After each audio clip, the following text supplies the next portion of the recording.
Okay, we are going to rehash a subject we've talked about many times, but it is a season when we should bring it back up. And it has also been a little while since we talked about homeschool co-ops. Welcome back to Making Everyday Magic. My name is Shanna. If you are new here, we are a homeschooling family of 4. We are in our 9th year of homeschooling. We have an 8th grader and a 4th grader, and we have homeschooled all the way up since kindergarten. So I feel like I have a little bit of experience on this topic. Let's talk about why I don't do homeschool co-ops.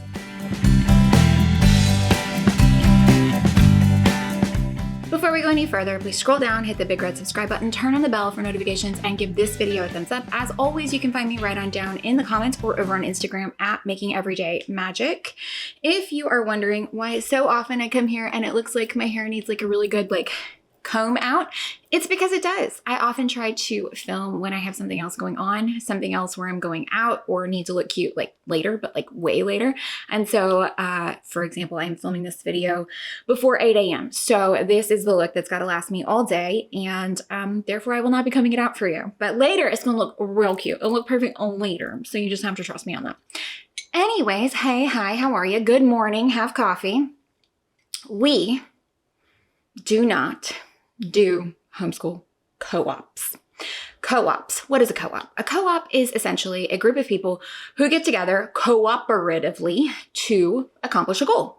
And with homeschooling, often they are 2 goal oriented. One is group learning, and that's what we're going to talk about today. And the other is group events. So if I have homeschool people and we are getting together to do a fun field trip, if we are getting together in an effort to go to a place to do a thing, that is not what I am talking about. I love a good group discount, and I love to put it out there so that people have the opportunity to know about the things that I know about, so that then more people can do the things because they're awesome things. And that, again, is not what I'm talking about. I'm talking about the co-ops learning co-ops. And I still even have my issues with any group event, okay? Any group event, I have my issues. People are late. People don't do what they're supposed to. People don't do what they say they will. Lots of people cancel the day of. I have issues with groups. And that is a me thing. And I recognize that my personality style, while I want all of the wonderful things in the world, people don't show up the way that I do. And that really makes me feel a kind of way. So, learning co-ops. First and foremost, they can be really great. They can serve you really well. How do you find them? Often through local homeschool resources, if you happen to have. Again, guys, please remember, we are in a very large, we are in the 4th largest city in the US. We have always been within 30, 45 minutes of that city. And so we have an amazing wealth of resources. While we are in deep red country, there is still an amazing wealth of resources when it comes to homeschool activities, because we have world-class museums, when it comes to homeschool events, homeschool groups, homeschool, all kinds of things. So we are fortunate in that manner. You may not be if you are in a more isolated area, and you might just have to pick and choose and kind of take what you get if your goal is to prioritize group learning. Now, why? Shanna, why have you not done co-op style learning? Again, it does not suit my personality style well. I do not like the commitment, because often you have to consistently commit. I do not like the commitment that comes with group learning. I do not love the idea of relinquishing that control of what we are doing and how we are doing it to someone else. And that is often because I like what we're doing. My kids like what we're doing, and what we are doing works. So taking something and then basically being like, well, I'm just going to hand that over. And there have been times when we have tried it. We have tried it for like a theater art situation. We have tried it for art situations, tried it for supplemental things. But as a whole, group learning is not for me. And I think there is this big expectation that you have to do it.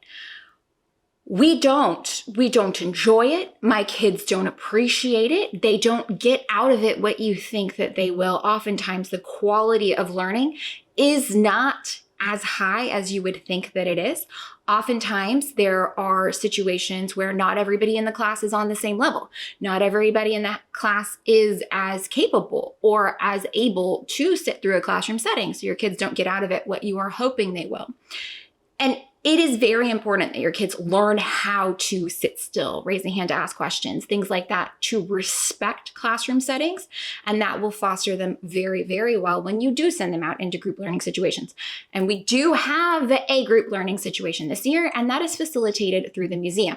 So another issue that I do have with group learning is the quality of instruction and materials can be wildly inconsistent and cover topics that as secular homeschoolers, often in homeschool group learning settings, is not my cup of tea.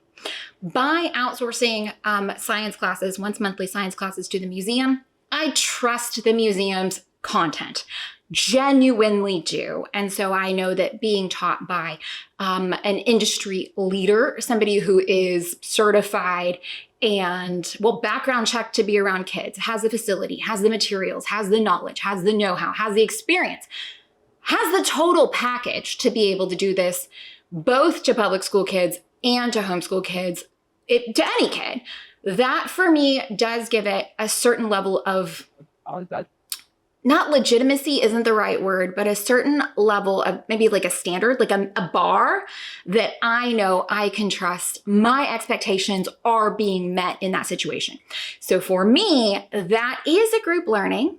And just like when you go on field trips and things like that, there will be group learning involved, but I do not search out groups for learning. Now, sometimes it can be, we are very fortunate, my children's social needs are met via their extracurriculars. So their extracurriculars do serve as the place where they do get group instruction if you're in a dance class, where they do get group projects if you're at Girl Scouts.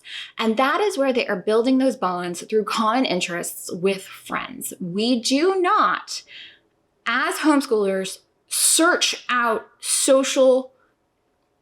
our entire social network via homeschool channels. And I do feel like that has served us well.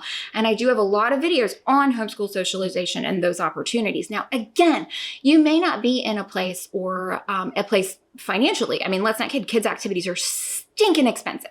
You may not be in a place geographically where you have access to the amount of offerings that we do. And I recognize that that may need you to have things that do fill multiple buckets. And I am not by any means trying to tell you not to do something or to do something. I am telling you, for us, this is what we've chosen and this is our why. Only to let you know that if you are feeling the pressure for something like that, but you don't feel the genuine want or need of it, that is okay. And that those other things will fall into place and you'll be okay.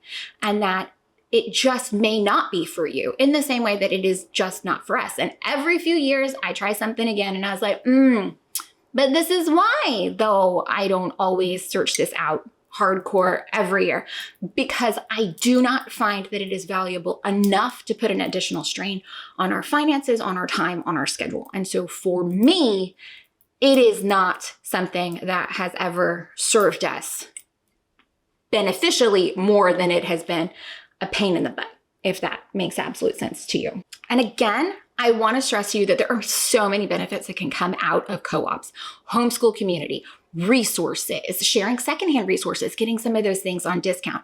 Some things lend so well, science, history, to group learning. Having field trip resources, having group discounts, being able to meet someplace other than your home, making sure your child learns how to learn from someone else. All of these are wonderful reasons to pursue co-ops for your homeschool.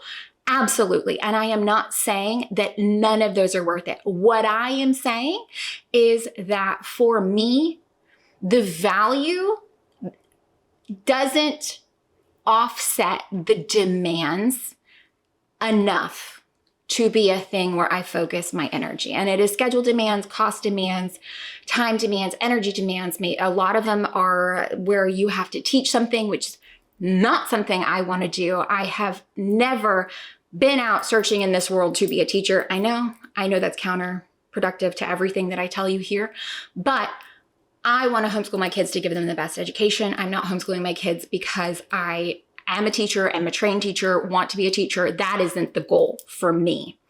But homeschool co-ops can be very valuable. So I know that this might be very divisive of a topic, and I don't mean it to be. Again, I just want you to know that if you're hearing things or you're feeling things or you're questioning things or somebody told you it's so great or somebody told you it's so wonderful or somebody told you they have a spot because signups are coming, I want you to sit down just 5 minutes and think critically about if you want all of those kind of latent effects. And there are good ones: community, socialization, friends, a place to go, a reason to get out of the house. All of those are good. They are good. But is it worth the demands? Are you going to get the value of it?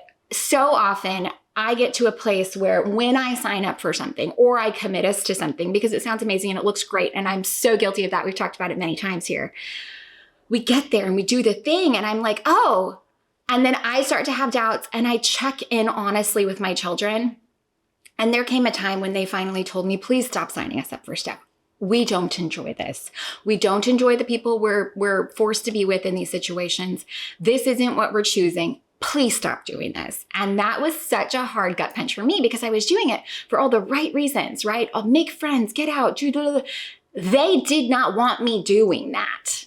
And so that was quite a big smack in the face. So check in, make sure it actually is what you want. Make sure you can handle those demands of time and energy and focus and scheduling and costs and all of the things. Make sure that, and something that many people forget, yes, it's fun, it's great, it's amazing. And you recognize that you've added something else to your week. You've added something else to your daytime. And what you haven't done is preserved time to actually do school. Hello, this ma'am is guilty. You need to make sure that you do have time to actually do the homeschool. So don't forget that little nugget, which always sneaks up on me. Guys, I hope that you found any of this helpful, entertaining, informative. If you did, please scroll down, hit the big red subscribe button, turn on the bell for notifications, and give this video a thumbs up. As always, you can find me down in the comments or over on Instagram at Making Everyday Magic. If you have an opportunity for something like this and you're doing your research and you can't decide yes or no, I would recommend that you observe. You ask if you can go sit in, and maybe that's just you alone without your kids. Maybe it is shadowing somebody who's there. Maybe it is coming in if the expectation is that you are a parent teacher to the group. Maybe you go in with like a special, like a book club, or you go in with like one science experiment to get a feel for it before committing, because a lot of these things they need a commitment. They need to know that they can make the class the next week or the next month, and that is completely understandable. But that doesn't mean that commitment has to be yours. Don't forget, you can always quit things. You can always go back. Don't stay somewhere out of sheer guilt of obligation, okay? Don't do that. Guys, I hope that this resonated. I am so curious to see what you guys have to say about co-ops because I feel like this is a touchy subject. So let us know down in the comments. Yes, love it, go all the way. No, just for fun things like we do sometimes. And even then, it's not even a structured co-op. It is just friends who are like, hey, on Friday, here's where I'm gonna go. You guys wanna go?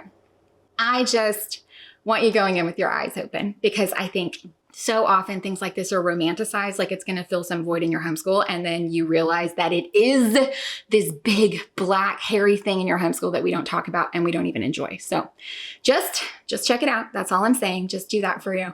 But I would love to hear your experiences on homeschool co-ops down below. And I have heard some serious horror stories of things where they go very sideways, very cliquish, very wild.